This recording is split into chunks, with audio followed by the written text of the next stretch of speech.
Question number 3 का second question हम करने वाले हैं। gx की वैल्यू दी है x माइनस 1 और px की वैल्यू दी है ax square minus 5x plus 3 और ये बोला है सवाल में कि gx is a factor of px। फिर वही काम करेंगे, gx के इक्वल हम 0 लेंगे ताकि हम यहां से x की वैल्यू निकाल पाए। तो यहां x minus 1 is equals to 0 आ जाएगा, तो x की वैल्यू आ जाएगी -1 से +1।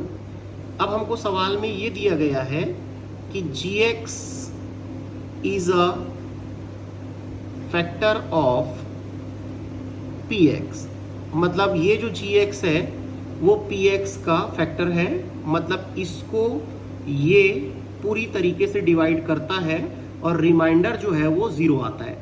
रिमाइंडर कैसे आता था? जब हम x की जगह पर यहां पर कोई वैल्यू रखते थे जो यहां से निकाली जाती थी gx से, तो यहां पर रखने पर इधर की जो पूरी वैल्यू थी वो क्या बन जाती थी? 0 बन जाती थी। ये पूरी वैल्यू 0 बन जाती थी। तब हम लोग बोलते थे कि ये जो है वो इसका फैक्टर है। तो इसीलिए p1 इज इक्वल्स टू मैंने क्या रख दिया? 0। अब अधिकतर बच्चों को ये दिक्कत होती है कि सर आप यहां रख रहे हो, यहां वैल्यू क्यों नहीं रख रहे हो?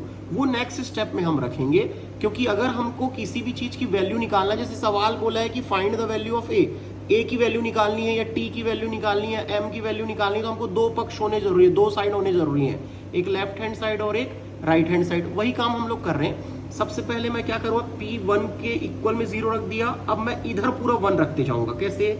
a इंटू 1 का square minus 5 into 1 plus 3 is equals to 0। ऐसे मैंने 0 रख दिया। भाई अब मेरे को अगर मान लो a की वैल्यू निकालनी है तो मेरे राइट में कुछ होना ना, मेरे को राइट हैंड साइड पे कुछ होना, इसलिए मैं पहले ही क्या रख दिया? 0 रख दिया हूं।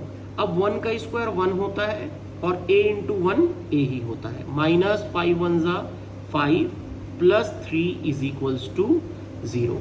तो यहां पर क्या आ गया? a minus 2 is equals to 0। ये माइनस और प्लस माइनस हो गया।